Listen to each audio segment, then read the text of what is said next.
Hello दोस्तों, मैं Sumit Sharma SM academy में आपका स्वागत करता हूं। जैसे कि मैंने लास्ट वीडियो में सेट थ्योरी का कंसेप्ट पढ़ाया था, उसमें मैंने दो पार्ट अपलोड करे हुए हैं। पार्ट 1 में मैंने सेट थ्योरी के बारे में बेसिक बताया था और एक पार्ट 2 भी सेट थ्योरी का है। आज हम जो है रिलेशन के बारे में बात करेंगे। ये टॉपिक रियल एनालिसिस के लिए बता रहा हूँ मैं। आज थोड़ा लेट वीडियो ये आ रही है, इसके बाद में अब रेगुलर वीडियो आएंगी, ठीक है। अब आज मैं स्टार्ट कर रहा हूँ रिलेशन। तो रिलेशन क्या होता है, रिलेशन के टाइप्स, सब कुछ आज वीडियो में होने वाला है, ठीक है। ये हमारे व्हाट्सएप ग्रुप का ये हमने व्हाट्सएप ग्रुप बनाया हुआ है फ्री टीजीटी पीजीटी कोर्स के लिए, तो आप चाहो तो इसको ज्वाइन कर सकते हो, ठीक है। तो सबसे पहले पढ़ेंगे हम ऑर्डर्ड पेयर क्या होता है। ऑर्डर्ड पेयर, तो ऑर्डर्ड पेयर क्या होता है, जिसको हम इंग्लिश में बोलते हैं, हिंदी में बोलते हैं क्रमित युग्म। तो ऑर्डर पेयर क्या होता है, अगर मैं सिंपल कहूं 2,3, तो ये जो पेयर है, ये जो पेयर है 2,3, इसी को बोलते हैं ऑर्डर्ड पेयर। इसी को क्या बोलते हैं, ऑर्डर्ड पेयर। ऑर्डर्ड पेयर तो क्रमित युग्म दो वस्तुओं अथवा अवयवों का एक निश्चित क्रम में लिया गया युग्म होता है, पेयर होता है। कहने का मतलब है N ordered pair consist two objects. कितने ऑब्जेक्ट यूज करने हैं, टू ऑब्जेक्ट या element grouped in a particular order. Grouped in a particular order, किसी दो एलिमेंट्स को एक पर्टिकुलर ऑर्डर में रख दो, उसी को क्या बोलते हैं हम, ऑर्डर्ड पेयर। और ऑर्डर्ड पेयर को जनरली ऐसे डिनोट करते हैं ए कॉमा बी से। ऑर्डर्ड पेयर को कैसे डिनोट करेंगे, ए कॉमा बी से, जहां पर ए तो ए फर्स्ट एलिमेंट और बी क्या है, सेकंड एलिमेंट। ए को फर्स्ट एलिमेंट बोलेंगे, बी को क्या बोलेंगे, सेकंड एलिमेंट, ठीक है। अब ये कार्टेशियन प्रोडक्ट क्या होता है, देखो रिलेशन पढ़ने से पहले हमें ऑर्डर्ड पेयर पता होना चाहिए। ऑर्डर्ड पेयर कहां यूज होता है, कार्टेशियन प्रोडक्ट में। तो कार्टेशियन प्रोडक्ट क्या होता है, कार्टेशियन प्रोडक्ट ऑफ सेट या समुच्चय को कार्तीय क्रॉस, कार्तीय रूप, कार्तीय गुणन या क्रॉस गुणन। जैसे कि मैं एग्जांपल से समझाऊं, ए कोई है 1 2 3, ए में कुछ है 1 2 3, और एक सेट है बी में है 4 और 5। ए में है 3 लोग, अगर मैं पूछूं ए में कितने एलिमेंट हैं, number of element in A, तो वो है 3। और मैं पूछूं number of element in B में है 2 लोग। बी में कितने लोग हैं, 2। अगर मैं पूछूं ए क्रॉस बी क्या होगा, ए क्रॉस बी को ही क्या बोलते हैं, Cartesian product. Cartesian product of A and B. A और बी का कार्टेशियन प्रोडक्ट मतलब कार्तीय गुणन। ए और बी का क्या, कार्तीय गुणन, जिसको हम डिनोट किससे करते हैं, वैसा ए क्रॉस बी से। ए क्रॉस बी आराम से बना सकते हो तुम, कुछ नहीं होता, पहला एलिमेंट ए का लिखो, पहला एलिमेंट ए का, और बाकी इस ए को इसके साथ भी लिख दो, इसके साथ भी, मतलब ए के एलिमेंट को बी के साथ लिख दो, वन को 4 के साथ लिख दो, मतलब ऑर्डर्ड पेयर बना दो, 1 का 4 के साथ और 1 का 5 के साथ। ऐसे ही 2 का 4 के साथ, 2 का 4 के साथ, 2 का 5 के साथ, 2 का 4 के साथ और 2 का 5 के साथ। ऐसे ही 3 का 4 के साथ, 3 का 5 के साथ, 3 का 4 के साथ, 3 का 5 के साथ। कहने का मतलब अगर ए में 3 लोग हैं, बी में अगर 2 लोग हैं, तो इनका मल्टीप्लाई हो जाएगा ए क्रॉस बी में। तो ए क्रॉस में कितने एलिमेंट आएंगे, 3 गुणा 2 मतलब 6। कितने आएंगे, 6। और क्या आते हैं, ऑर्डर्ड पेयर आते हैं, 1 2 3 4 5 और 6। यही जो सेट बनेगा यही होता है कार्टेशियन प्रोडक्ट। यही क्या होता है, कार्टेशियन प्रोडक्ट। तो कार्टेशियन प्रोडक्ट क्या होता है, दो अशून्य समुच्चयों ए तथा बी, कोई दो समुच्चय हैं ए और बी, अशून्य है वो, मतलब शून्य समुच्चय नहीं है या एम्प्टी समुच्चय नहीं है। अब उनका क्रमित युग्मों का समुच्चय जो होगा उसी को बोलेंगे कार्टेशियन प्रोडक्ट। अगर मैं ए क्रॉस बी की डेफिनेशन बताऊं तुम्हें, मेन डेफिनेशन जो होती है उसमें ए कॉमा बी टाइप के ऑर्डर पेयर आते हैं, जहां पे पहला एलिमेंट ए जो है कहां से आता है, ए आएगा ए से और बी आएगा बी से। पहला एलिमेंट पहले सेट से आएगा, दूसरा एलिमेंट दूसरे सेट से आएगा, उसी को बोलेंगे कार्टेशियन प्रोडक्ट। मतलब पहला एलिमेंट ए से आया है और दूसरा एलिमेंट कहां से आया, बी। पहला एलिमेंट ए का है, दूसरा एलिमेंट बी का है, ऐसे ही करके सारा सेट बन जाएगा, उसको बोलेंगे कार्टेशियन प्रोडक्ट। अगर मैं कहूं बी क्रॉस ए बनाओ, अगर यहीं पे कहूं बी क्रॉस ए बनाओ, तो बनेगा 4,1 4,2। 4 को पहले लिखेंगे, बी का एलिमेंट पहले होगा और ए का एलिमेंट कहां होगा, बाद में। 4,1 4,2 4,3। ऐसे ही 5,1 5,2 और 5,3।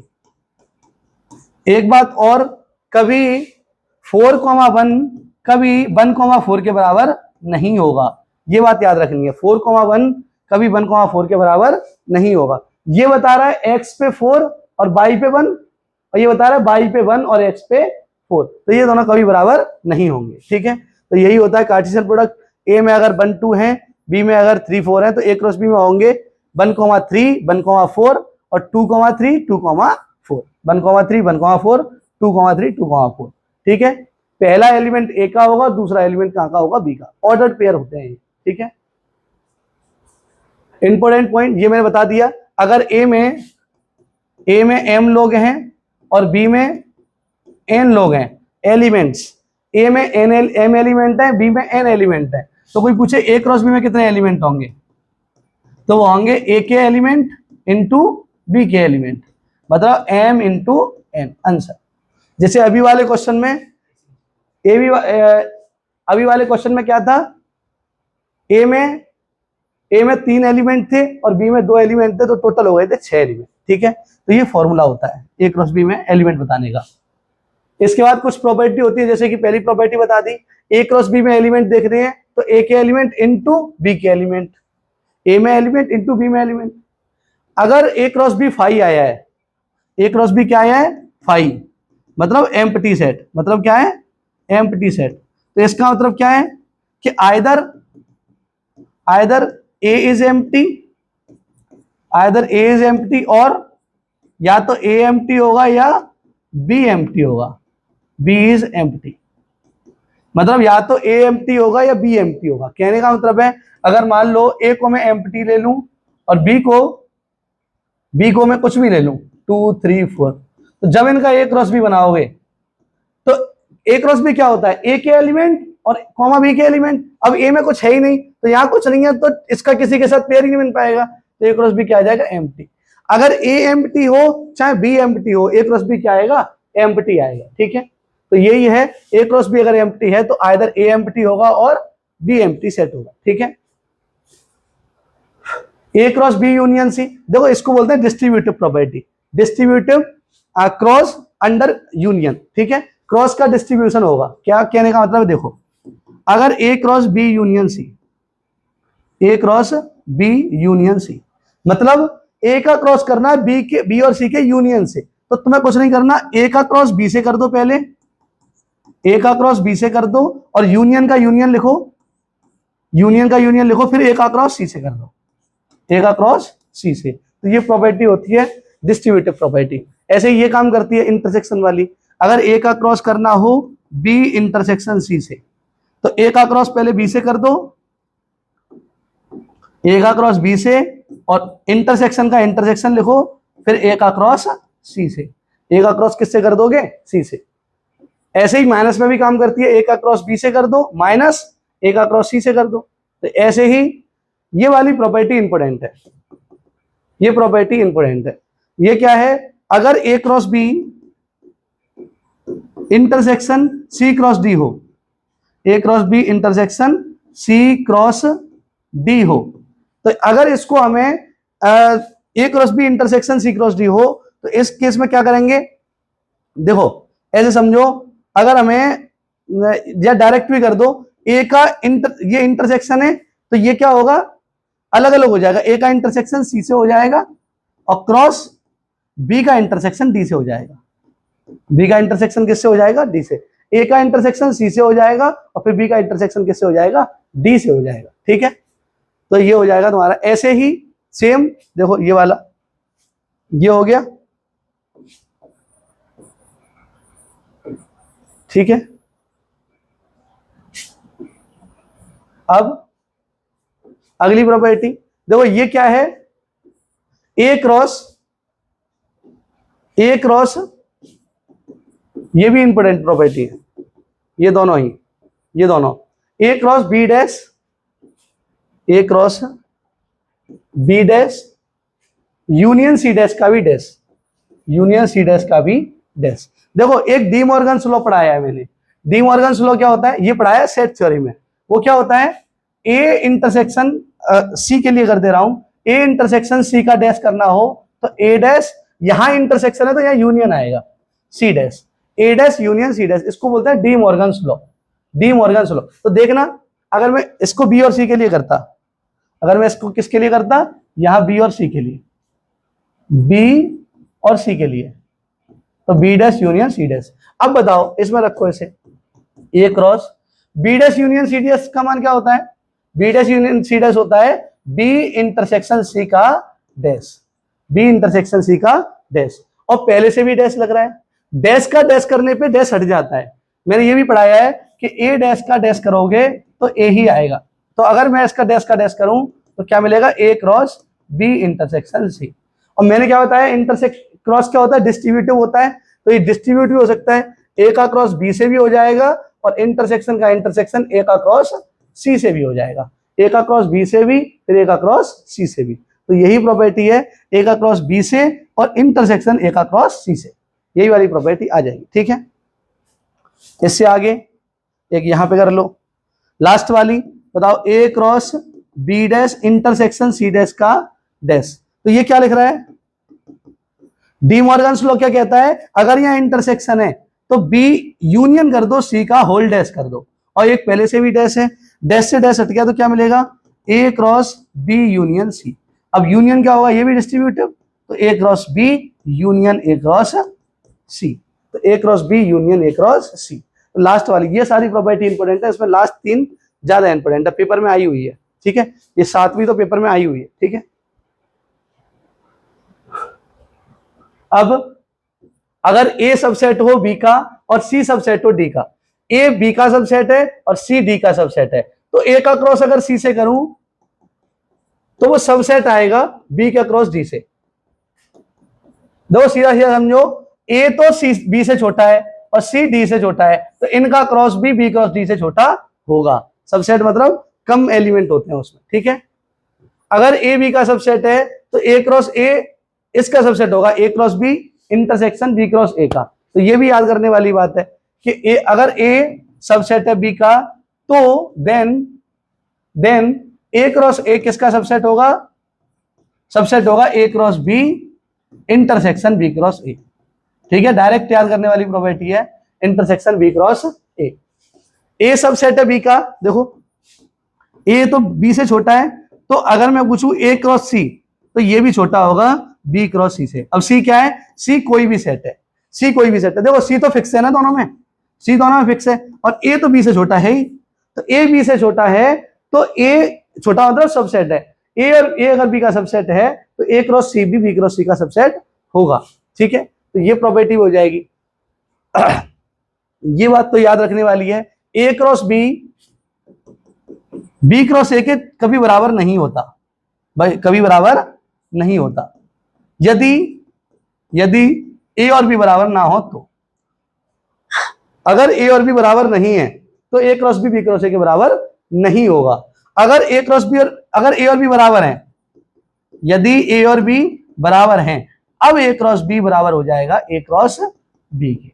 तो केवल कब बराबर होगा? जब ए और बी बराबर हो, तब ए क्रॉस बी के क्या हो जाएगा? बराबर। तो ए क्रॉस बी और बी क्रॉस ए कब बराबर है? सॉरी, या बी क्रॉस ए आएगा, यहां क्या आएगा? B cross A. ठीक है, B cross A.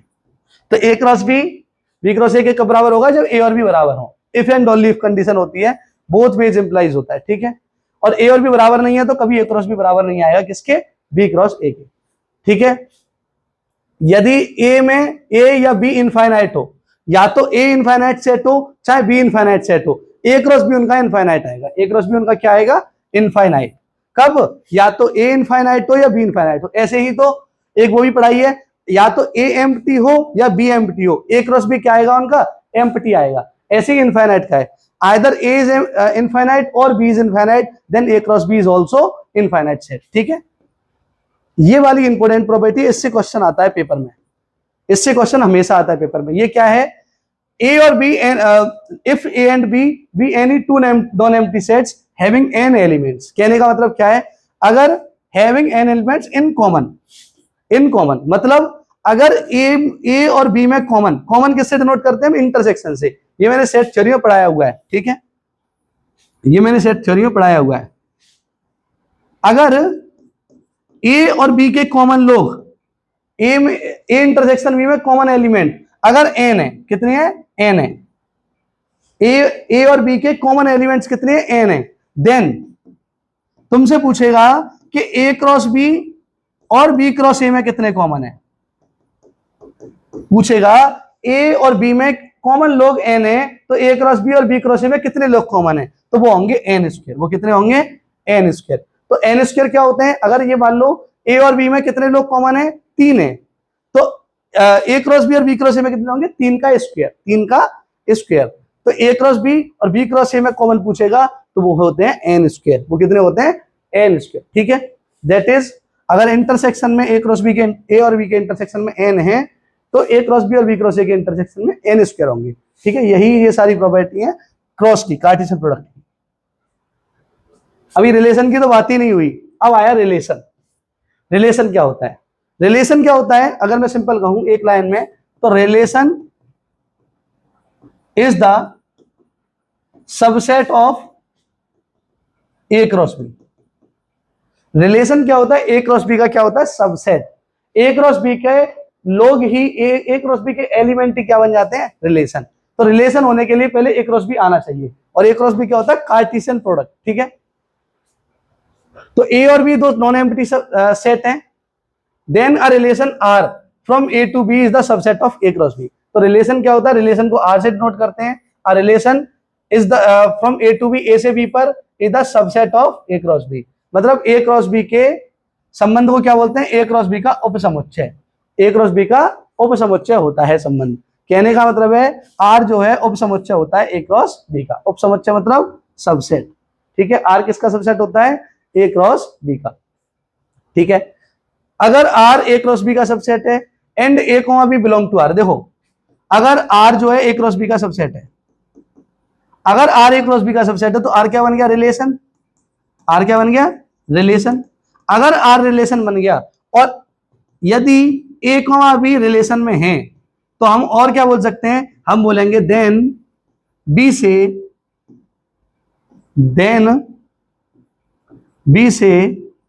A is related to B.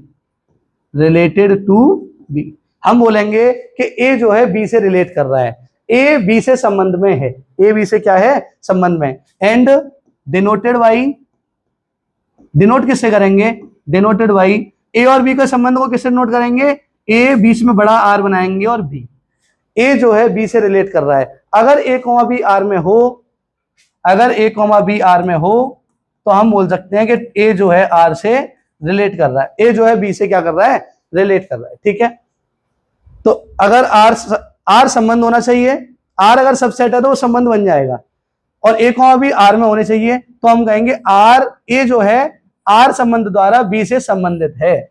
ए जो है क्या है, बी से संबंधित है, और इसको डिनोट करेंगे ए रिलेटेड टू बी, बीच में बड़ा आर बना देंगे। ठीक है,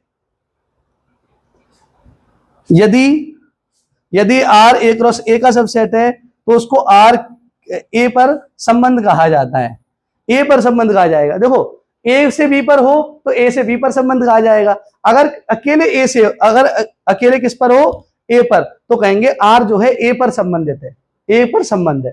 ठीक है, एग्जाम्पल से अगर समझाऊं इसको मैं थोड़ा सा, इसी वाले को, अगर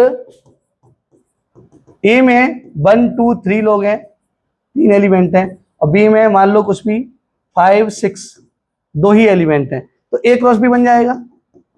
ए क्रॉस बी कितना होगा, 1 5, 1 का 5 के साथ, 1 का 6 के साथ, 2 का 5 के साथ, 2 का 6 के साथ, 3 का 5 के साथ, और 3 का 6 के साथ, 1 का इन दोनों के साथ, 2 का इन दोनों के साथ, और 3 का इन दोनों के साथ। ठीक है, तो ये होगा कार्टेशियन प्रोडक्ट। इसको क्या बोलते हैं हम, Cartesian product, Cartesian product of A and B. ठीक है, देन अगर मैं एक आर डिफाइन करूं, आर बताऊं, तो 1,6 2,6 3,6, क्या ये रिलेशन है, क्या ये रिलेशन है, मैं पूछूंगा क्या ये रिलेशन है, तो तुम्हें देखना है क्या आर जो है ए क्रॉस बी का सबसेट है। सबसेट कैसे पता करते हैं, सेट में बताया हुआ है।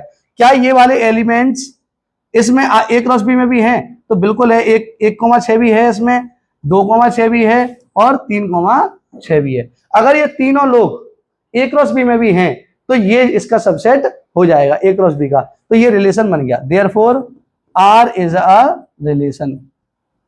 आर क्या हो गया, रिलेशन हो गया। और मैं क्या बोल सकता हूं, अगर आर रिलेशन हो गया तो मैं बोल सकता हूं वन जो है 6 से रिलेट कर रहा है। वन किससे रिलेट कर रहा है, 6 से।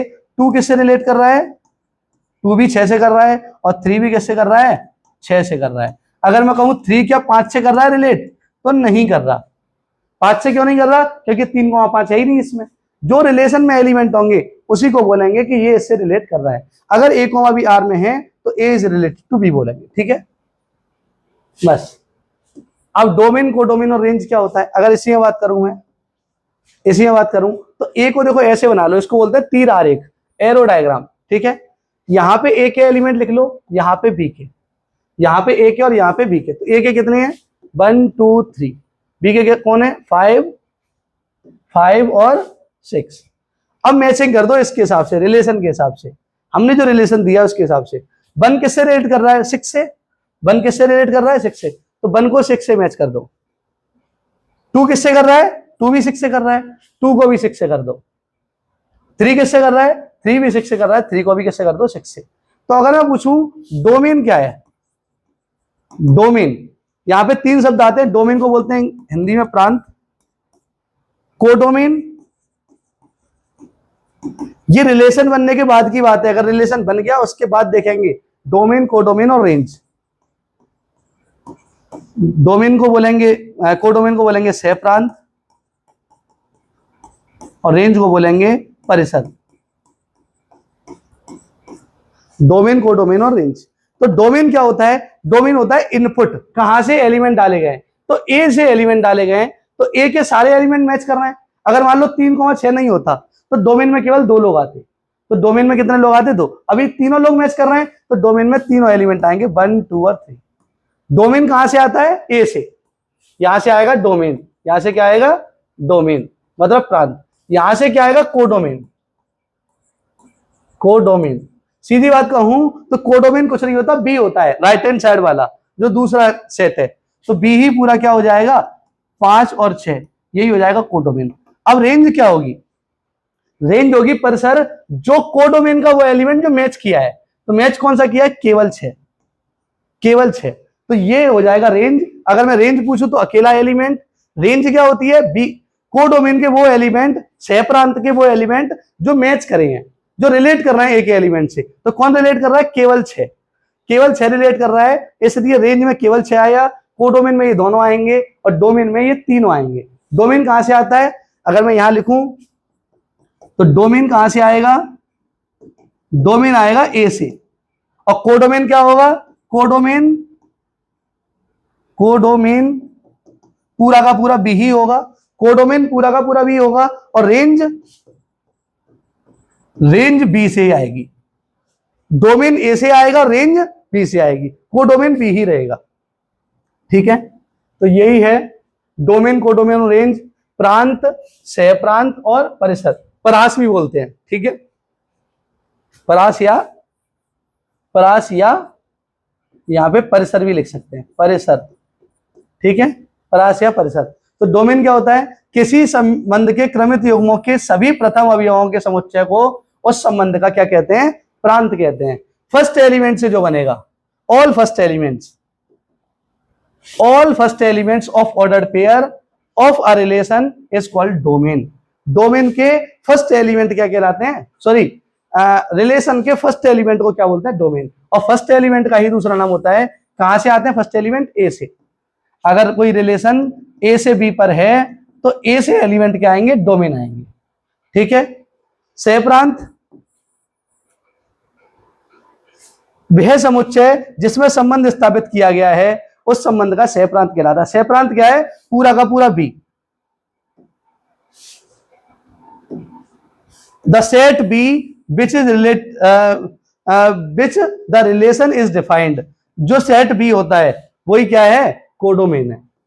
कहने का मतलब है ए के जो एलिमेंट मैच करे हैं वो प्रांत हैं और सह प्रांत है पूरा का पूरा बी, पूरा का पूरा बी, ठीक है। और परिसर क्या होता है, परिसर, परिसर होते हैं वो सेकंड एलिमेंट्स, सेकंड एलिमेंट मतलब बी के एलिमेंट इनको हम सेकंड एलिमेंट को क्या बोलेंगे, बी के एलिमेंट्स, ठीक है, या ऑब्जेक्ट्स। ऑर्डर्ड पेयर के जो एक्चुअली रिलेट कर रहे हो, एक्चुअली क्या हो, रिलेटेड हो, जो वास्तव में संबंध में सम्मिलित हो, उसी को संबंध का क्या कहते हैं, रेंज कहते हैं या परिसर कहते हैं। जैसे कि अगर मैं कहूं ए में 1 2 3 है, बी में ए बी सी डी है, तो रेंज, अब ये क्या है, रिलेशन है। अब ये रिलेशन है या नहीं, वो देखो, क्या ये रिलेशन है या नहीं, तो पहले ए क्रॉस बी बनाना पड़ेगा। अब ए क्रॉस बी बनाने की जरूरत नहीं है, यहां ये लिख दो, ए कॉमा बी आएंगे जो ए के हों और बी बी में बिलोंग कर रहे हो। तो क्या ए क्रॉस बी में कौन से एलिमेंट आते हैं, पहला एलिमेंट ए का आता है और दूसरा एलिमेंट बी का, और ये किसका सबसेट होना चाहिए, ए क्रॉस बी का। तो अगर ए क्रॉस बी से ही आए होंगे ना, ये तीनों लोग भी कहां से आए होंगे, ए क्रॉस बी से, मतलब इनका भी पहला एलिमेंट ए का होना चाहिए और दूसरा एलिमेंट बी का। तो बस इतना ही मैच कर लो कि पहला एलिमेंट ए का है कि नहीं है और दूसरा एलिमेंट बी का है कि नहीं है। तो देखो वन का ही ए का एलिमेंट है और ए बी का है, यहाँ भी 2 ए का है और बी बी का है, यहाँ 3 ए का है और बी, यहाँ पे बी क्या किसका है, बी का, ठीक है। तो अगर मैं तुमसे कहूं यहाँ पे रिलेशन बनाओ, यहाँ पे एरो डायग्राम बना लो, ए से बी पर रिलेशन है, तो ये रिलेशन तो है। रिलेशन क्यों है, क्योंकि पहला एलिमेंट ए का है और दूसरा एलिमेंट कहां का है, बी का। यहाँ पे ए के एलिमेंट लिख लो और यहाँ पे बी के लिख लो, ए बी सी डी। अब मैचिंग करो, ए किससे वन किससे रिलेट कर रहा है, ए से, वन ए से कर गया, 2 बी से, 2 बी से कर गया, 3 भी बी से, तो 3 बी से कर गया। अब बताओ प्रांत में क्या आएगा, प्रांत में तो तीनों आ रहे हैं, प्रांत में तीनों आएंगे, ए 1 2 3। अगर आप पूछो सह प्रांत में क्या आएगा, सह प्रांत पूरा का पूरा बी होता है, सह प्रांत क्या होता है, पूरा का पूरा बी, मतलब कोडोमेन पूरा का पूरा बी। और परिसर क्या होगा, परिसर में केवल 2 लोग आएंगे, ए और बी, जो मैच करें। परिसर में क्या आएंगे, केवल 2 लोग, रेंज में 2 ही लोग आएंगे, ए और बी, सी और डी नहीं आएंगे। सी और डी का आएंगे सह प्रांत में, ठीक है। यहाँ पे प्रांत, यहाँ पे सह प्रांत, और जो मैच कर जाए वो परिसर, रेंज, ठीक है। ये तीनों चीज पता होनी चाहिए। अब बात आई रिलेशन के टाइप, तो ये सारे रिलेशन के टाइप होते हैं, empty relation, universal relation, identity, inverse, reflexive, symmetric, antisymmetric, asymmetric, transitive, equivalence relation और पार्शियल ऑर्डर्ड रिलेशन। हमें कौन से पढ़ने हैं इसमें से, मेन हमें जो पढ़ने हैं, एम्प्टी पता होना चाहिए, यूनिवर्सल पता होना चाहिए, आइडेंटिटी पता होना चाहिए, इनवर्स भी, रिफ्लेक्सिव, सिमेट्रिक और ट्रांजिटिव और इक्विवेलेंस।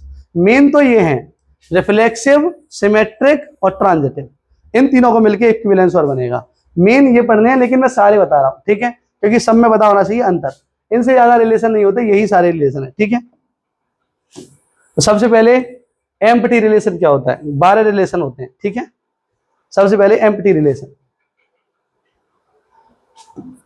एम्प्टी रिलेशन क्या होता है, एम्प्टी रिलेशन देखो, कुछ भी हो, ए कुछ भी दे दूं मैं और बी कुछ भी दे दूं, ए बी सी डी ले लो, ए बी सी ले लो, ए क्रॉस बी बना लोगे, ए क्रॉस बी क्या आएगा, 1 कोमा ए, 1 कोमा बी, 1 कोमा सी, 1 का ए के साथ, 1 का बी के साथ, 1 का सी के साथ, फिर 2 कोमा ए, 2 कोमा बी, 2 कोमा सी, और 3 कोमा ए, 3 कोमा बी और 3 कोमा सी। पहला एलिमेंट ए का और दूसरा एलिमेंट बी का, ए क्रॉस बी बन गया।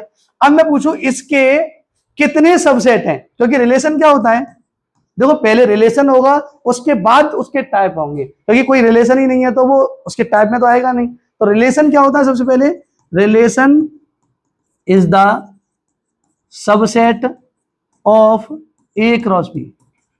रिलेशन किसका सबसेट होता है, ए क्रॉस बी का, मतलब ए क्रॉस बी के जितने भी सबसेट होंगे सब क्या बन जाएंगे, रिलेशन। अब मैं पूछूं कि ए क्रॉस बी के कितने सबसेट होंगे, ये मैंने पढ़ाया हुआ पावर सेट में, जब सेट पढ़ाया है तो वहां मैंने क्या पढ़ाया, power set, power set of ए।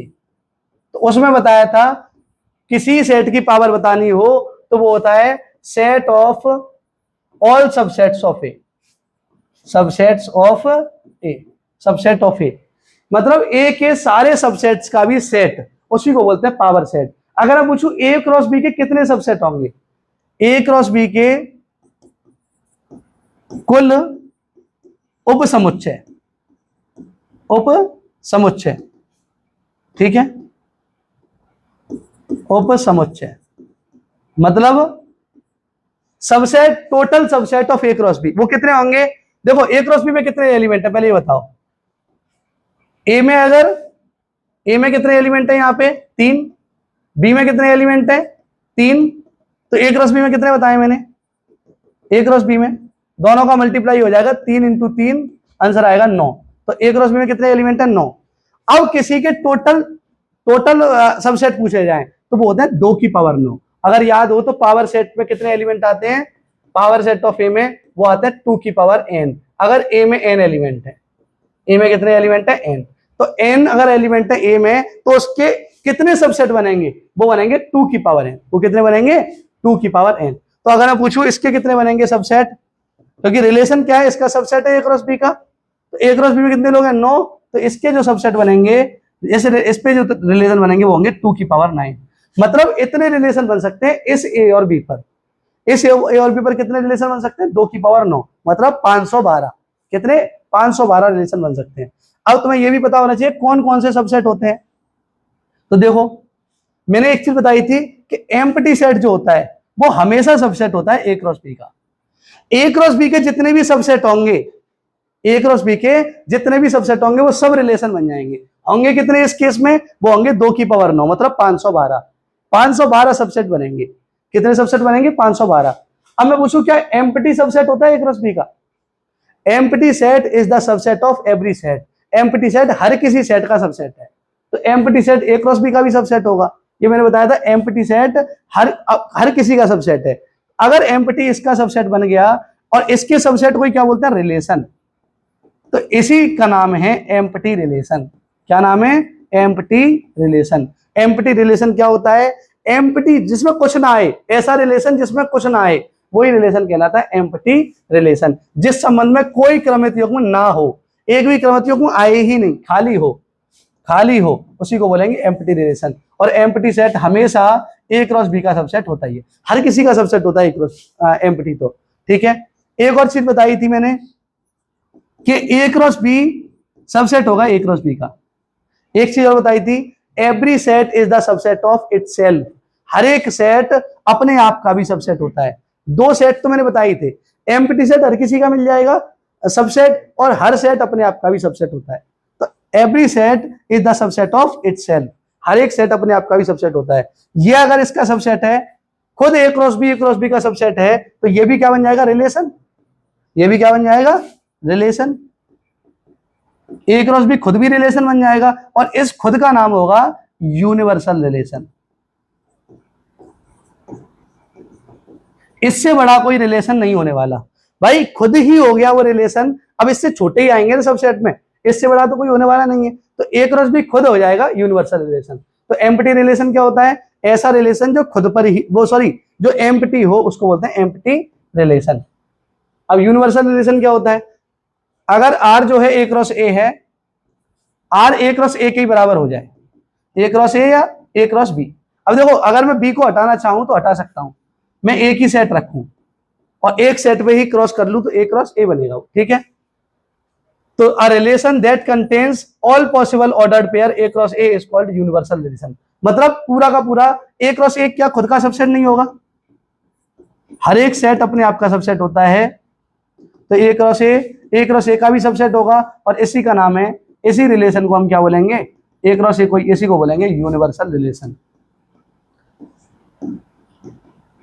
सीधी सी बात कहूं, अगर किसी कार्टेशियन प्रोडक्ट का कोई सबसेट है तो वो रिलेशन बन जाएगा। ए क्रॉस ए भी बन गया तो ए क्रॉस बी भी क्या बन गया? रिलेशन, और इसका नाम है यूनिवर्सल रिलेशन। देखो ए क्रॉस ए क्या बनेगा अगर मैं बनाना चाहूं तो? वो बनेगा वन का एक और ए लिख लो यहां, 1 2। तो 1 का 1 के साथ, 1 का 2 के साथ, फिर 2 का 1 के साथ, और 2 का 2 के साथ। अगर मैं इसी को रिलेशन नाम दे दूं तो इस रिलेशन का नाम है यूनिवर्सल रिलेशन। यूनिवर्सल रिलेशन, ठीक है। आइडेंटिटी रिलेशन क्या होता है? ऐसा रिलेशन, आइडेंटिटी रिलेशन को आई से डिनोट कर देंगे, ऐसा रिलेशन जिसमें ए कॉमा ए ही आए, जहां पे ए बिलोंग टू ए होगा, पहला और दूसरा एलिमेंट सेम हो, उसको क्या बोलते हैं। और ये भी किसका सबसेट होना चाहिए, ए क्रॉस ए का। हम अब ए की सेट लेके चल रहे हैं, ए क्रॉस ए, ठीक है। मतलब केवल यही एलिमेंट आए, ओनली यही है, only only A cross A comma A है। जैसे कि ए कोई सेट है, अगर मैं एक दूसरा ए भी बनाऊं, देखो यही दो बार ए है, अगर मैं पूछूं ए क्रॉस ए क्या बनेगा, ए क्रॉस ए तो वो बनेगा 1 1 1 2 1 3 2 1 2 2 2 3 3 1 3 2 और 3 3, ठीक है। तो अगर मैं पूछूं इसका कोई सबसेट बताओ, किसका सबसेट चाहिए, ए क्रॉस ए का, मतलब ए क्रॉस ए से एलिमेंट आने चाहिए। तो अगर मैं एक रिलेशन बना दूं ऐसा 1 1 2 2 3 3, क्या ये सबसेट है ए क्रॉस ए का, बिल्कुल है। क्या 1 इसमें है, ये रहा, 2 ये रहा, और 3 ये रहा। तो ये जो सबसेट बना इसका नाम है आइडेंटिटी रिलेशन। इसका नाम क्या है, आइडेंटिटी रिलेशन। ऐसा रिलेशन जिसमें केवल खुद से ही रिलेटेड हो, हर एलिमेंट अपने आप से ही रिलेटेड हो। 1 1 से रिलेटेड हो, 2 2 से, 3 3 से, मतलब 1 1 आए, 2 2 आए, 3 3 आए। ऐसे रिलेशन को बोलते हैं आइडेंटिटी रिलेशन। ऐसे रिलेशन को क्या बोलते हैं हम, आइडेंटिटी रिलेशन, ठीक है। अगर मैं कहूं क्या एक रिलेशन दूं, बताना वो आइडेंटिटी बनेगा नहीं बनेगा। 1 1 2 2 3 3 2 3 और 2 3 और 2 1, ये रिलेशन आइडेंटिटी होगा कि नहीं होगा, तो ये रिलेशन आइडेंटिटी रिलेशन नहीं है। देखो ये रिलेशन तो है क्योंकि ये ए क्रॉस ए का सबसेट है। क्या ये पांचों लोग ए क्रॉस ए में हैं, बिल्कुल है। ये पांचों लोग ए क्रॉस ए में हैं, इसलिए ये ए क्रॉस ए का सबसेट तो है, लेकिन ये रिलेशन नहीं है, आइडेंटिटी रिलेशन नहीं है। क्यों, क्योंकि इसमें ये भी आ गए। आइडेंटिटी रिलेशन वो होता है जिसमें केवल हर एक एलिमेंट अपने आप से ही रिलेटेड हो। Every element is related to only itself. हर एक एलिमेंट रिलेट करे अपने आप से, केवल ओनली टू इटसेल्फ। 2 3 से नहीं करना चाहिए, 2 2 से ही करना चाहिए। उसको बोलेंगे एम्प्टी रिलेशन, वो sorry identity relation. Inverse relation क्या होता है, ये इंपोर्टेंट है, पेपर में भी आता है, ठीक है। इनवर्स रिलेशन कुछ नहीं होता, कोई रिलेशन है अगर ए कॉमा बी, जहां पे ए से आ रहा हो और बी से आ रहा हो, तो अगर मैं इसको पलट दूं या ऐसे कह दूं कि आर इनवर्स अगर निकालना है मुझे डायरेक्ट, तो वो होगा बी कॉमा ए होगा अगर ए कॉमा बी आर में हो। सीधी बात यहां है, अगर कोई एलिमेंट आर में है तो उसको पलट दो तो इनवर्स रिलेशन बन जाएगा। जैसे कि एग्जांपल दे रखा है, अगर कोई रिलेशन है आर, ये 1 ए 2 बी, तो आर इनवर्स क्या होगा, इसका इनवर्स निकालना है तो पलट दो इसको, ए कॉमा वन और 2 बी कॉमा टू। ऐसे रिलेशन को बोलते हैं इनवर्स रिलेशन, ठीक है। ऐसे रिलेशन को क्या बोलते हैं हम, इनवर्स रिलेशन, ठीक है। अगर कोई रिलेशन ए से बी पर है तो इनवर्स होगा बी से ए पर। इनवर्स कहां से होगा, बी से ए पर, ठीक है। इसको बोलेंगे प्रतिलोम संबंध। आर अगर 1 ए है तो ए 1 हो जाएगा आर इनवर्स में, ठीक है। ये इंपोर्टेंट है, जहां से इंपोर्टेंट वाले शुरू हैं, रिफ्लेक्सिव, सिमेट्रिक और ट्रांजिटिव, ये तो तीनों इंपोर्टेंट ही। अब रिफ्लेक्सिव क्या होता है, रिफ्लेक्सिव को क्या बोलते हैं हम, स्वतुल्य भी बोलते हैं। प्रतिवर्ती तो लिखा हुआ है, स्वतुल्य संबंध, स्वतुल्य के नाम से पेपर में आता है, स्वतुल्य संबंध, ठीक है। रिफ्लेक्सिव रिलेशन क्या होता है, ये a relation R on A is reflexive if A comma A belong to R. अब तुम कहोगे ये तो आइडेंटिटी में भी था, ए कॉमा ए तो आइडेंटिटी में भी था, नहीं, वहां था ओनली ए कॉमा ए। वहां शब्द क्या था, only A comma A, every element is related to only itself. वहां था ओनली वर्ड, मतलब हर एक एलिमेंट अपने आप से रिलेटेड होना चाहिए केवल। यहां पे क्या है, ए कॉमा ए होना चाहिए, बाकी किसी से भी रिलेट करे, हमें कोई फर्क नहीं पड़ रहा। जैसे कि 1 2 है, तो एक रिलेशन बनाऊं तो उसमें 1 को 1 से रिलेट कर दूं, ठीक है, 2 को 2 से कर दूं, लेकिन 2 को 1 से भी कर दूं, और आप पूछूं क्या ये रिफ्लेक्सिव है, तो बिल्कुल ये रिफ्लेक्सिव है। क्यों? क्योंकि इसमें वन से भी हो रहा है रिलेट, टू से भी हो रहा है, और कुछ हो या ना हो हमें कोई फर्क नहीं पड़ता। हमें केवल ये देखना 1, 1 होना चाहिए और 2, 2 होना चाहिए। अगर 1 और 2 हैं तो ये दोनों अपने आप से करने चाहिए बस, बाकी कुछ हो या ना हो हमें कोई फर्क नहीं पड़ता। आइडेंटिटी क्या थी? ये रिफ्लेक्सिव है बट नॉट आइडेंटिटी, आइडेंटिटी नहीं है। क्यों नहीं आइडेंटिटी? आइडेंटिटी रिलेशन कहता है केवल यही आए, केवल यही लोग आए, 2 लोग, ये नहीं आना चाहिए। रिफ्लेक्सिव कहता है ये दोनों तो आए ही आए, और भी कुछ आए तो हमें कोई फर्क नहीं पड़ता। ठीक है, तो प्रत्येक अवयव स्वयं से करना चाहिए संबंध। ठीक है, क्या है डेफिनेशन? प्रत्येक अवयव स्वयं से संबंधित हो, हर एक एलिमेंट अपने आप से संबंधित हो। या केवल वर्ड नहीं है, केवल अपने आप से नहीं हो, अपने आप से होना चाहिए, बाकी कुछ हो या ना हो हमें कोई फर्क नहीं पड़ रहा। वहां पे केवल शब्द हो रहा है, वहां पे क्या होता है आइडेंटिटी में, वहां ये शब्द जुड़ रहा था केवल, केवल स्वयं से संबंधित हो। यहाँ पे केवल की जगह केवल नहीं है, कोई भी किसी से संबंधित हो सकता है, लेकिन अपने आप से तो होना ही चाहिए। जैसे कि मैं एक और एग्जांपल दूं, ए अगर मैं बताऊं, ए अगर मैं दूं 1 2 3 4,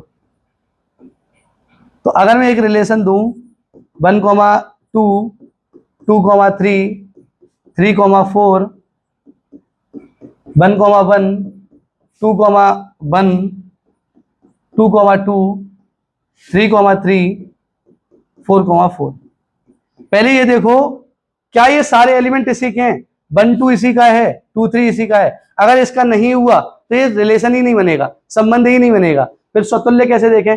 अब देखो, अब ये देखो क्या 1 से रिलेट कर रहा है? हर एक एलिमेंट खुद से करना चाहिए, संबंधित होना चाहिए। क्या 1 से संबंधित है? बिल्कुल है, ये रहा 1 से संबंधित है। क्या 2 से संबंधित है? ये रहा। 3 से संबंधित है? ये रहा। और 4 से संबंधित है? ये रहा। तो अगर चारों लोग, 4 एलिमेंट हैं ए में, चारों एलिमेंट खुद से संबंधित हो जाएं तो वो होता है स्वतुल्य। ये क्या बन गया? स्वतुल्य बन गया। स्वतुल्य मतलब रिफ्लेक्सिव, या स्वतुल्य बन गया, स्वतुल्य बन गया। क्या ये आइडेंटिटी है? नहीं। आइडेंटिटी कहता है केवल ये 4 ही आए, इनके अलावा कुछ नहीं आना चाहिए। यहां पे ये 4 तो आए ही आए, इनके अलावा और भी एलिमेंट आए, इसलिए स्वतुल्य बन गया। स्वतुल्य कहता है ये चारों आने चाहिए बस। ठीक है, बस। इररिफ्लेक्सिव क्या होता है? ए ही ना आए, for every A belong to A, for all A belong to A, मतलब ए नहीं आना चाहिए। अगर मैं कोई एक सेट दूं ए 1 2 और एक रिलेशन बनाऊं 1 2 और 2 1 का, क्या इसमें 1 1 आया? क्या 1 1 आया रिलेशन में? नहीं आया। क्या 1 1 है यहाँ? 1 1 नहीं है। क्या 2 2 है? नहीं है। मतलब कोई भी एलिमेंट अपने आप से रिलेटेड ना करे। सीधी बात कहूं तो इररिफ्लेक्सिव होता है कि कोई भी एलिमेंट अपने आप से रिलेट ना करे, उसको बोलते हैं इररिफ्लेक्सिव। ठीक है, अगर अपने आप से रिलेट कर रहा है तो वो रिफ्लेक्सिव हो जाएगा, ना कि इररिफ्लेक्सिव। ठीक है, तो किसी भी अवयव का स्वयं से संबंध ना हो उसको बोलते हैं इररिफ्लेक्सिव। ठीक है, इसी वाले पे अगर मैं बनाऊं, इसी में अगर मैं एक और बनाना चाहूं R 1 2 2 3 4 4 4 3, ये कैसा संबंध है? ये संबंध है ना तो रिफ्लेक्सिव है ना ही इररिफ्लेक्सिव है, दोनों ही नहीं है। ना तो रिफ्लेक्सिव ना ही इररिफ्लेक्सिव। तो ये भी नहीं कहना कि रिफ्लेक्सिव नहीं है तो इररिफ्लेक्सिव हो जाएगा। ना तो रिफ्लेक्सिव ना ही इररिफ्लेक्सिव। रिफ्लेक्सिव क्या कहता है? स्वतुल्य क्या कहता है कि सारे आने चाहिए, 1 1 2 2 3 3 4 4। क्या इसमें सारे हैं? नहीं है। इसमें 1 1 नहीं है, 2 2 भी नहीं है, 3 3 भी नहीं है, केवल कौन है? 4 4। तो रिफ्लेक्सिव भी नहीं हुआ। इररिफ्लेक्सिव क्या कहता है? चारों नहीं आने चाहिए, सारे एलिमेंट अपने आप से रिलेट नहीं करने चाहिए। इसमें 4 4 तो कर गया, 4 एलिमेंट 4 ए का है और 4 4 आर में आ गया, इसका मतलब ये इररिफ्लेक्सिव भी नहीं है। कोई भी एलिमेंट अपने आप से रिलेट नहीं करना चाहिए, यही लिखा हुआ है साफ साफ। प्रत्येक अवयव, डेफिनेशन बड़े अच्छी तरह पढ़ लेना, प्रत्येक अवयव स्वयं से संबंधित ना हो। रिफ्लेक्सिव पढ़ लिया, ये रिफ्लेक्सिव नहीं। किसी भी अवयव का स्वयं से संबंध ना हो, एक भी अवयव का स्वयं से संबंध नहीं होना चाहिए, तब क्या बन जाएगा, इरिफ्लेक्सिव। अगर ये इरिफ्लेक्सिव बनाना है तो हमें यहां से 4,4 भगाना पड़ेगा, यहां पे कर दो 4,3। अब ये क्या बन गया, अब ये बन गया इरिफ्लेक्सिव। इरिफ्लेक्सिव, इरिफ्लेक्सिव क्यों, ना तो 1 से रिलेट कर रहा, ना 2 से, ना 3 से, और ना 4 से, तो ये बन गया इरिफ्लेक्सिव। ठीक है, इसके बाद सिमेट्रिक रिलेशन। सिमेट्रिक क्या होता है, सिमेट्रिक के लिए डायरेक्ट एक बात याद करो बस, यदि a, b R में हो तब b, a भी R में होना चाहिए, बात खत्म। अगर एक एलिमेंट दूसरे से रिलेट कर रहा है तो दूसरा भी पहले से रिलेट करना चाहिए, बस यही होता है सिमेट्रिक रिलेशन। अगर 1 जो है 2 से रिलेट कर रहा है तो 2 भी 1 से रिलेट करना चाहिए। तो क्या 2 रिलेट कर रहा है 1 से, बिल्कुल कर रहा है, और 1 तो 1 से कर ही रहा है, चाहे 1 को आगे लिखो, इस 1 को आगे लिखो, चाहे 1 को पीछे लिखो, कोई दिक्कत नहीं है। तो ये वाले तो देखने ही नहीं होते, ये वाले जो ऐसे वाले हैं वो देखने होते हैं। तो बताओ 1,2 रिलेट कर रहा है तो 2,1 भी कर रहा है, इसलिए क्या हो गया, सिमेट्रिक हो गया। देख सकते हो, अगर a, b R में हो तो b, a भी R में होना चाहिए, तभी क्या बनेगा, सम्मित संबंध। इसको बोलते हैं सम्मित संबंध, सिमेट्रिक रिलेशन। अगर मैं तुमसे एक क्वेश्चन पूछूं यहीं पे, ये कोई रिलेशन है, ये कोई सेट है, इस पे एक रिलेशन बनाऊं,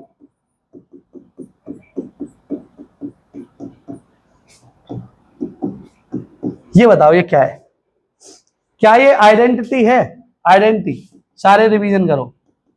पहले क्या बताओ, क्या ये एम्प्टी है, एम्प्टी, जितने पढ़ाए वो सारे देखो, एम्प्टी रिलेशन है। पहले बताओ रिलेशन तो है, ये रिलेशन है क्योंकि ये सारे लोग एक ही आ रहे हैं, ठीक है। तो एम्प्टी रिलेशन है, नहीं है। एम्प्टी कब होता है, जब खुद हो, मतलब एम्प्टी मतलब कुछ ना हो।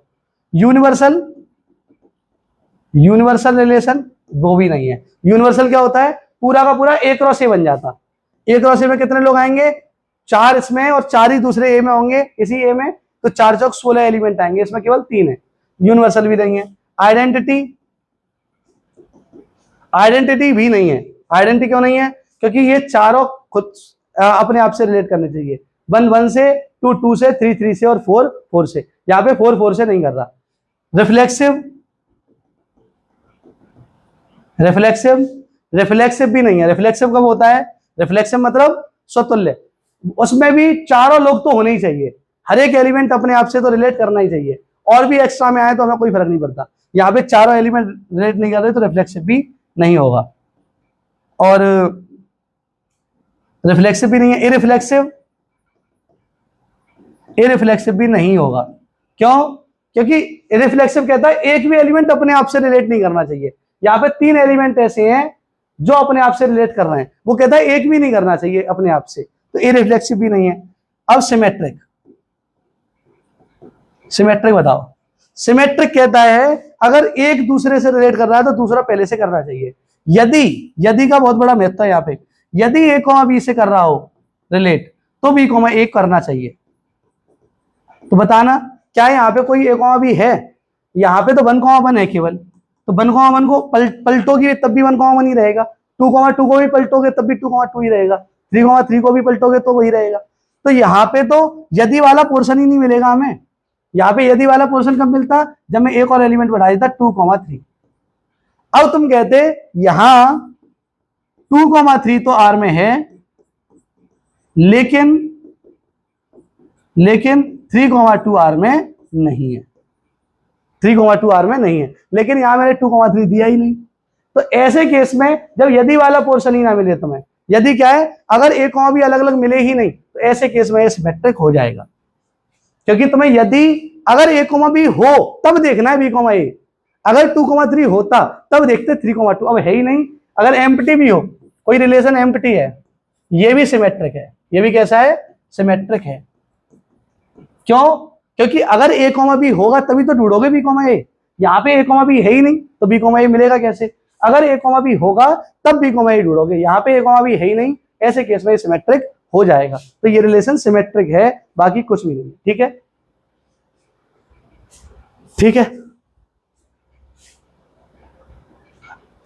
असिमेट्रिक क्या होता है, इसकी जरूरत है नहीं हमें, टीईटी पीएचडी के लिए नहीं है, लेकिन मैं पढ़ा दे रहा हूं, ठीक है। असिमेट्रिक क्या होता है, अगर ए कॉमा बी है, यदि ए कॉमा बी हो तो बी कॉमा ए नहीं होना चाहिए, ए कॉमा बी है तो बी कॉमा ए नहीं होना चाहिए, साफ साफ मना है। अगर 2,3 है आर में तो 3,2 नहीं होना चाहिए। ये अगर मैं कहूं यदि 1,1 है तो इसका उल्टा क्या होगा, इसका उल्टा होगा 1,1 ही होगा, इसका उल्टा पीछे वाला फिर बाद में आगे वाला, ये नहीं होना चाहिए। कहने का मतलब है ये वाले एलिमेंट भी नहीं होने चाहिए, मतलब a, भी नहीं होना चाहिए। देखो दो और आने वाले हैं, असिमेट्रिक और एंटी सिमेट्रिक। ये कहता है a, b है तो b, a नहीं होना चाहिए, और ये भी कहता है ये कि तथा, यहां पे लिख लो, तथा a, भी नहीं होना चाहिए, ये भी नहीं होना चाहिए, तब बनेगा ये असिमेट्रिक। तब क्या बनेगा ये असिमेट्रिक। इसको हम विषम सममित भी कहते हैं, ठीक है, विषमित। तो सिमेट्रिक असिमेट्रिक में डायरेक्ट याद करो, a, b है तो b, a नहीं होना चाहिए, और a, a भी नहीं होना चाहिए। जैसे अगर मैं इसमें कह देता, देखो 1,2 है तो 2,1 नहीं है ना, 2,1 नहीं है, और 2,3 है तो 3,2 भी नहीं है, तो इसका मतलब ये असिमेट्रिक बन गया। और इसमें देखो कोई 1,1 भी नहीं है, 2,2 भी नहीं है, मतलब सेम सेम से भी नहीं है, तो ये a, b हो तो b, a नहीं भी होना चाहिए, और अगर मैं इसमें 2,2 डाल देता, अब ये असिमेट्रिक नहीं बनता। तो असिमेट्रिक कब बनेगा, जब a, b हो तो b, a नहीं होना चाहिए, और a, a भी नहीं होना चाहिए। लेकिन एंटी सिमेट्रिक में क्या होता है कि a, b हो तो b, a नहीं होना चाहिए या नहीं है। अच्छा ठीक है, a, b है तो b, a हो आ जाएगा, लेकिन a और b बराबर होने चाहिए। कहने का दूसरा मतलब यह है, यदि a, b हो तब b, a असलियत में नहीं होना चाहिए, यदि a और b बराबर ना हो तो, a और b बराबर ना हो तो। कहने का मतलब क्या है कि 3,2 हो तो 2,3 तो नहीं होना चाहिए, बिल्कुल अभी की तरह, असिमेट्रिक की तरह, लेकिन 2,2 की परमिशन है, ये वाले हो जाएंगे। असिमेट्रिक में ये वाले भी नहीं होने चाहिए। एंटी सिमेट्रिक कहता है जो सेम सेम वाले हैं वो तो हो सकते हैं, वो तो हो सकते हैं। तो ये यही तो कह रहा है, a, b और b, a, b आया तो b, a आएगा अगर a और b बराबर है, जब केवल इस केस में आएगा, केवल 2,2 वाले केस में आएगा, वरना नहीं आएगा। जैसे कि 1,1 आने की परमिशन है, 2,2 आने की परमिशन है, अगर 1,2 आ गया तो 2,1 नहीं आना चाहिए, नहीं आना चाहिए। तो 2,1 है भी नहीं इसमें, तो ये कैसा केस हो जाएगा, एंटी सिमेट्रिक। कैसा हो जाएगा ये हो जाएगा एंटी सिमेट्रिक। अब मैं पूछूं क्या ये असिमेट्रिक है, तो असिमेट्रिक नहीं है, असिमेट्रिक नहीं है। क्यों नहीं है, क्योंकि इसमें 1,1 भी आ गया, 2,2 भी आ गया। 1,1 और 2,2 की मना करिए असिमेट्रिक में, ठीक है, और सिमेट्रिक तो है ही नहीं। सिमेट्रिक कब होगा, जब 1,2 हो तो 2,1 होना चाहिए, ठीक है। तो ये एंटी सिमेट्रिक है, लेकिन असिमेट्रिक भी नहीं है, और सिमेट्रिक तो है ही नहीं, ठीक है। तो एंटी सिमेट्रिक तुम्हें a, a होने की परमिशन देता है कि a, a ला सकते हो, ठीक है। ये वाली डेफिनेशन भी है इसकी, a, b है तो b, a नहीं होना चाहिए, अगर a और b बराबर नहीं है तो ये वाले की परमिशन देता है, 2,2 होने चाहिए, ठीक है, सेम वाले। अब ट्रांजिटिव क्या, ट्रांजिटिव में 3 लोगों की जरूरत पड़ती है, 3 एलिमेंट की।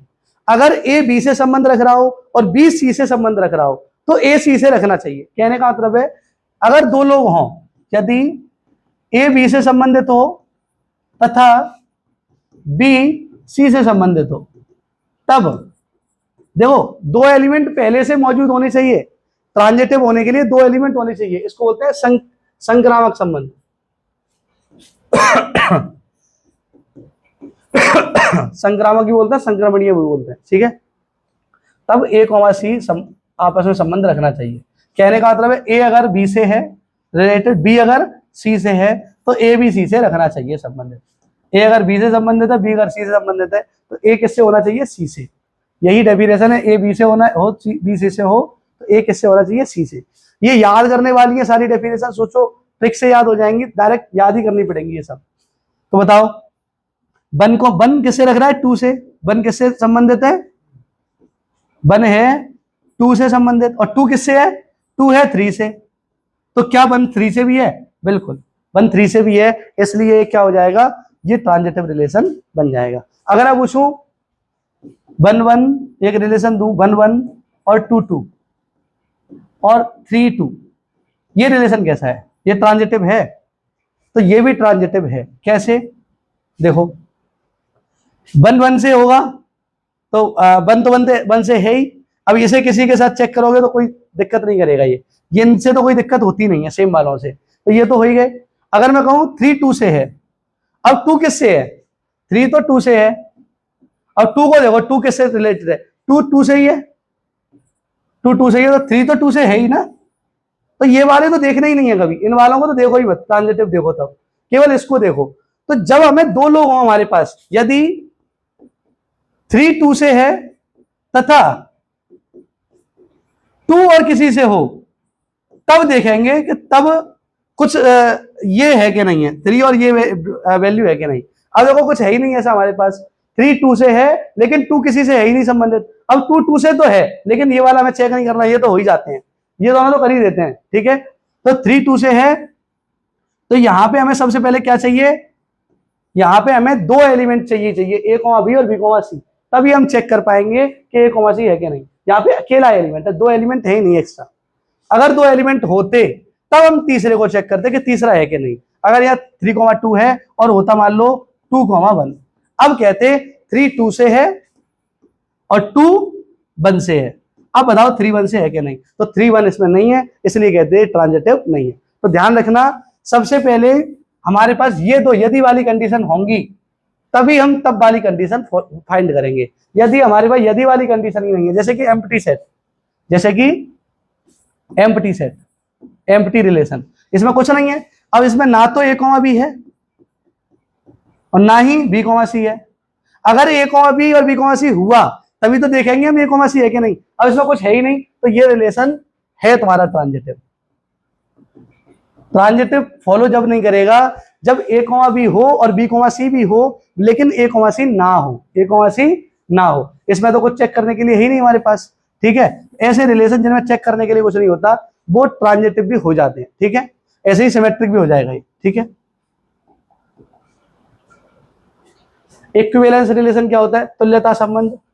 तुल्यता संबंध ये क्या होता है? ये तीन रिलेशन को मिला के बन जाता है। इक्विवेलेंस रिलेशन क्या होता है? ऐसा रिलेशन जो रिफ्लेक्सिव भी हो, सिमेट्रिक भी हो और ट्रांजिटिव भी हो, उसको बोलते हैं इक्विवेलेंस रिलेशन। ऐसा संबंध जो स्वतुल्य, प्रतिवर्ती को स्वतुल्य बोलते हैं, स्वतुल्य, सम्मित तथा संक्रामक, संक्रामक, रिफ्लेक्सिव, सिमेट्रिक और ट्रांजिटिव तीनों हो, उसको बोलेंगे इक्विवेलेंस रिलेशन या तुल्यता संबंध, या तुल्यता संबंध, ठीक है। तो ऐसा कोई रिलेशन जैसे कि वन वन, टू टू और थ्री थ्री, और एक सेट दे दिया मैंने A one two three, one two three, ये रिलेशन चेक करो ये कैसा है? रिफ्लेक्सिव है, रिफ्लेक्सिव, स्वतुल्य, स्वतुल्य है, वन वन से रिलेट कर रहा है, मतलब सारे एलिमेंट खुद से रिलेट करने चाहिए। वन वन से है, टू टू से है, थ्री थ्री से है, तो रिफ्लेक्सिव हो गया। सिमेट्रिक, सिमेट्रिक कहता है यदि ए बी से हो तो बी ए से होना चाहिए। अब यदि वाली कंडीशन ही नहीं मिल पा रही, यदि ए और बी अलग अलग होने चाहिए, ए बी से हो तब देखते हैं बी ए से होना चाहिए। तो यदि वाली कंडीशन ही नहीं मिल पा रही हमें, ए और बी अलग अलग कोई है इसमें, ए और बी कोई अलग अलग ही नहीं है। तो यदि ए और बी अलग अलग हो तो ए अगर बी से हो तो बी ए से होना चाहिए। इसमें अगर 2,3 होता तब हम 3,2 ढूंढते, लेकिन है ही नहीं इसमें, तो ये सिमेट्रिक हो जाएगा। ट्रांजिटिव, ट्रांजिटिव में दो लोग होने चाहिए तब तीसरा ढूंढते हैं। सिमेट्रिक, सिमेट्रिक में एक एलिमेंट होना चाहिए तब दूसरा ढूंढते हैं। ट्रांजिटिव में दो एलिमेंट होने चाहिए, यदि में दो कंडीशन होती है, ए कॉमा बी होना चाहिए तथा बी कॉमा सी होना चाहिए आर में, तब ए कॉमा सी भी हो जाए आर में, तब कहते हैं हम ये क्या बन गया, ये बन जाएगा ट्रांजिटिव। तो ट्रांजिटिव देखो, क्या इसमें ए और बी, अब ये अलग अलग होनी चाहिए, ए बी और बी सी अलग अलग, ए बराबर बी बराबर सी नहीं होना चाहिए, ठीक है, ए और बी और सी बराबर नहीं होने चाहिए, तो इसमें कुछ है ही नहीं ऐसे, ए और बी और बी और सी होंगे तभी तो ए सी ढूंढेंगे, अब है ही नहीं तो ये ट्रांजिटिव भी हो जाएगा। अगर यदि वाली कंडीशन ही ना मिले तो इस केस में ट्रांजिटिव भी हो जाता है, ठीक है। तो ऐसा संबंध क्या कहलाता है, तुल्यता संबंध है, तुल्यता संबंध है, इक्विवेलेंस रिलेशन है। अब आता है पार्शियल ऑर्डर्ड रिलेशन, आंशिक क्रम संबंध। अब ये क्वेश्चन में तुम्हें याद होंगे, जब मैं क्वेश्चन कराऊंगा तब ये चीजें ज्यादा याद होंगी। पार्शियल ऑर्डर रिलेशन क्या होता है, इसे पीओआर भी बोलते हैं, पीओआर पार्शियल ऑर्डर रिलेशन। वो क्या होता है, इक्विवेलेंस होता है रिफ्लेक्सिव, सिमेट्रिक और ट्रांजिटिव। ये होता है रिफ्लेक्सिव, रिफ्लेक्सिव, एंटी सिमेट्रिक, उसमें आता है सिमेट्रिक, इसमें आता है एंटी सिमेट्रिक और transitive. Reflexive plus anti symmetric plus transitive, तीनों मिलके जो बनाते हैं उसका नाम होता है पार्शियल ऑर्डर्ड रिलेशन, आंशिक क्रम संबंध, आंशिक क्रम संबंध। तो रिफ्लेक्सिव, एंटी सिमेट्रिक और ट्रांजिटिव ये तीनों जो मिलेंगे उसको बनाएंगे पार्शियल ऑर्डर्ड रिलेशन। स्वतुल्य, प्रतिसम्मित, प्रतिसम्मित और संक्रामक, संक्रमणीय मतलब संक्रामक, ये तीनों मिलके क्या बनाएंगे, आंशिक क्रम संबंध, ठीक है। तो एक रिलेशन है डिवाइड्स का, इस पे एक रिलेशन बनाओ डिवाइड्स का। देखो डिवाइड्स, डिवाइड्स ये सीधा डंडा जो होता है वो डिवाइड्स का होता है। जैसे 4 डिवाइड 16, 4 डिवाइड 16, 4 16 को डिवाइड कर रहा है, ये डिवाइडेड बाई नहीं है, ऐसा नहीं है, ये मत कहना 4 डिवाइडेड बाई 16, ऐसे नहीं, 4 डिवाइड 16 मतलब 4 जो है 16 को डिवाइड कर रहा है, ये डिवाइड्स का सीधा डंडा होता है, ये ऐसे, ये इसका मतलब होता है ये वाली संख्या इसको डिवाइड कर रही है, ठीक है। तो 4 16 को करता है डिवाइड। अब बताओ क्या ये वाला संबंध पीओआर बन जाएगा, रिफ्लेक्सिव बन जाएगा, ये बन बन बन बन को डिवाइड करता है, बिल्कुल करता है, 2 2 2 को डिवाइड करता है और 4 4 को डिवाइड करता है। इसका मतलब बन बन से संबंधित हो गया, 2 2 से हो गया और 3 3 से हो गया। वो यही तो कह रहा है डिवाइड्स का संबंध है, रिलेशन क्या दे रखा है डिवाइड्स का। तो वन वन से को डिवाइड करता है, 2 2 को, 3 4 4 को, इसका मतलब सॉरी 4 4 4 को डिवाइड करता है, 4 4। तो 1 1 भी आ गया, 2 2 भी आ गया, 4 4 भी आ गया। तो इसका मतलब ये क्या बन गया, रिफ्लेक्सिव तो बन गया, रिफ्लेक्सिव बन गया। अब बताओ एंटी सिमेट्रिक क्या होता है, एंटी सिमेट्रिक होता है ए कॉमा बी हो तो बी कॉमा ए नहीं होना चाहिए, लेकिन ए कॉमा ए आ सकता है, ये वाले आ सकते हैं, इन वालों की परमिशन मिली है एंटी सिमेट्रिक में। असिमेट्रिक में इसकी परमिशन नहीं है, इसीलिए यहाँ पे असिमेट्रिक नहीं होगा, यहाँ पे क्या होगा एंटी सिमेट्रिक। असिमेट्रिक होगा तो फिर रिफ्लेक्सिव के साथ में आएगा ही नहीं कभी। रिफ्लेक्सिव कहता है ये आने चाहिए, असिमेट्रिक कहता है ये नहीं आने चाहिए, लेकिन एंटी सिमेट्रिक कहता है कि ये वाले की परमिशन है, लेकिन 2,3 है तो 3,2 नहीं होना चाहिए, सेम वाले आ सकते हैं। तो एंटी सिमेट्रिक बताओ क्या वन 2 को डिवाइड करता है, 1 2 को बिल्कुल करता है, पर बताओ क्या 2 भी 1 को डिवाइड करता है, नहीं करता। 2 इज नॉट डिवाइड्स 1, ठीक है। 1 2 को करता है, 1 4 को भी करता है। और बता दो कौन कौन से आएंगे, इस रिलेशन को ही बना दें डायरेक्ट, इस रिलेशन को ही बना लो, क्या बनेगा। अगर मैं बनाना चाहूं तो पूरा रिलेशन का रोस्टर रूप बना दे रहा हूं, ठीक है। बताओ सबसे पहले 1 1 को डिवाइड करता है तो 1 1 आ गया, 2 2 को भी करता है और 4 4 को भी करता है, ये तीनों तो आ गए रिलेशन में। अब बताओ ये रिलेशन बना रहा हूं, अब क्या 1 2 को करता है, बिल्कुल करता है डिवाइड। क्या 1 4 को भी करेगा, करता है। 1 2 को भी करता है, 1 4 को भी करता है, 1 खुद को भी करता है। अब 2 को बताओ क्या 2 2 को करता है, तो 2 2 को तो करता ही है। क्या 2 4 को करता है, बिल्कुल करता है। 2 1 को भी करता है, नहीं करेगा, 2 1 को नहीं करेगा। क्या 4 1 को करेगा, नहीं करेगा। 4 2 को करेगा, नहीं करेगा। 4 4 को करेगा, बिल्कुल करेगा। तो 4 4 ले लिया हमने। ये इतने ही लोग आएंगे रिलेशन में, और कोई नहीं आएगा। अब बताओ ये रिलेशन है कि नहीं है। देखो ये तीनों आ रहे हैं, ये तीनों आ गए तो रिफ्लेक्सिव तो हो गया, रिफ्लेक्सिव में ये तीनों ही आने चाहिए। एंटीसिमेट्रिक, एंटीसिमेट्रिक कहता है 1 2 आ गया तो 2,1 नहीं आना चाहिए, तो आया भी तो नहीं है। 1,2 आ गया तो 2,1 उल्टा आया इसका, इसमें नहीं आया, तो 2,1 नहीं है। 1,4 है तो 4,1 नहीं है, और 2,4 है तो 4,2 नहीं है, तो इसका मतलब ये एंटी सिमेट्रिक भी हो गया। अब देखो ट्रांजिटिव है कि नहीं। ट्रांजिटिव कहता है यदि a, b और b, c R में हो तब a, c भी R में होना चाहिए। तो देख लो, देखो 1,2 R में है और 2,4 भी R में है। 1 2 से संबंधित है और 2 4 से संबंधित है, तो क्या 1 4 से संबंधित नहीं है? बिल्कुल है। ये रहा 1 4, 1 2 है और 2 4 है। वैसे ही सोच लो, 1 2 को डिवाइड करता है, 2 4 को डिवाइड करता है, तो 1 भी तो 4 को डिवाइड कर रहा है, 1 भी तो 4 को डिवाइड कर रहा है। तो अगर 1 2 है, 2 4 है, तो 1 4 भी है, इसलिए ट्रांजिटिव भी है। तो ये रिलेशन जो होता है ये पार्शियल ऑर्डर रिलेशन है डिवाइड्स वाला। इस सेट में 1 2 को डिवाइड कर रहा है, 2 4 को कर रहा है, तो 1 4 को भी कर रहा है। इनको हम देखते नहीं है, इनको हम कभी चेक नहीं करते, केवल इनको ही चेक करते हैं, इन बानों से ही। अगर ट्रांजिटिव होगा तो इनसे ही होगा, नहीं होगा तो इनसे ही नहीं होगा। ठीक है, तो पार्शियल ऑर्डर ये हो गया। रिलेशन सारे खत्म हो गए, एक ही वीडियो में आज सारा बता दिया रिलेशन के बारे में, जितने टाइप है सब कुछ। इक्विवेलेंस क्लास क्या होती है ये भी बता दे रहा हूं, तुल्यता वर्ग।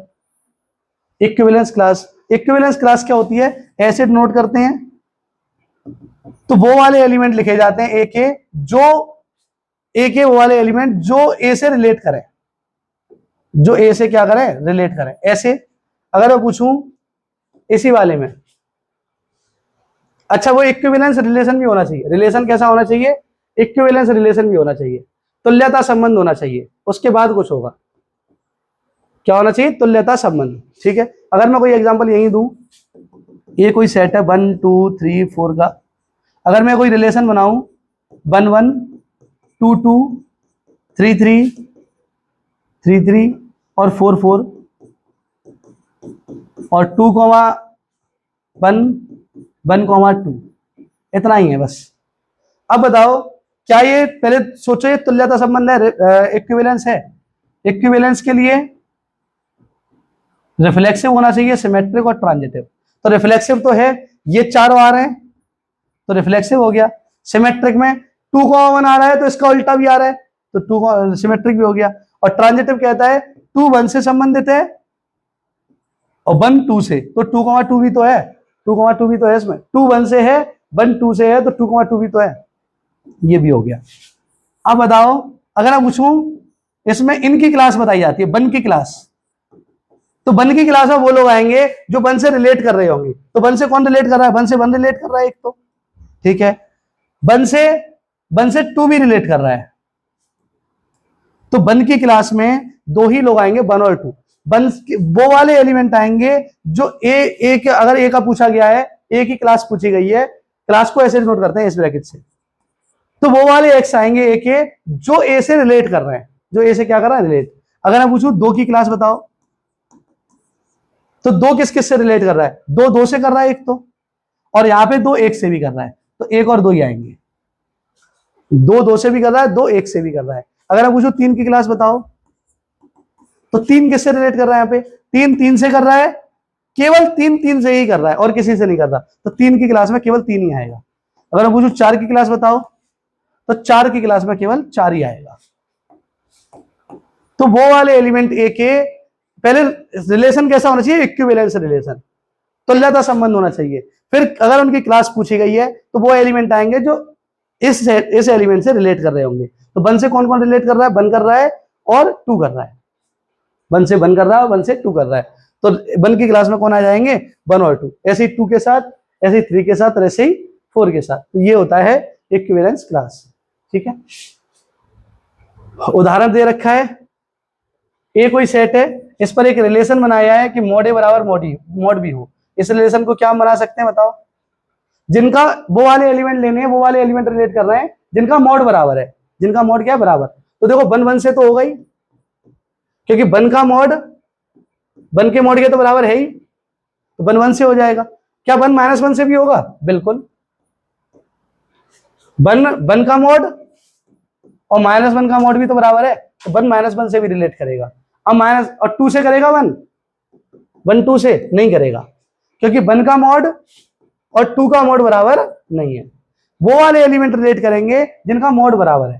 तो 1 1 नहीं होगा, 1 -1 नहीं होगा, सॉरी 1 1 होगा, 1 -1 होगा। अब बताओ, अब 2 -1 के साथ बताओ, -1 1 से भी करेगा और -1 से भी करेगा, ठीक है। अब 2 से भी करेगा, -2 से भी करेगा, क्योंकि 2 का मॉड 2 के साथ भी बराबर है और -2 के साथ भी बराबर है, और 2 -2 से भी करेगा। ऐसे ही -2 भी 2 के साथ करेगा और -2 भी -2 के साथ करेगा। तो ये कैसा संबंध है इसको देख लेना, ये रिफ्लेक्सिव भी है, सिमेट्रिक भी है और ट्रांजिटिव भी है। तो ये वो हो गया, इक्विवेलेंस हो गया। अब बताओ 1 की क्लास में क्या आएगा? 1 की क्लास में वो लोग आएंगे जो 1 से रिलेट कर रहे हैं, जो 1 से क्या कर रहे हैं? रिलेट। तो इसमें अब 1 की क्लास में क्या आएगा? 1 की क्लास में वो लोग आएंगे जो 1 से रिलेट कर रहे हैं, तो 1 और -1।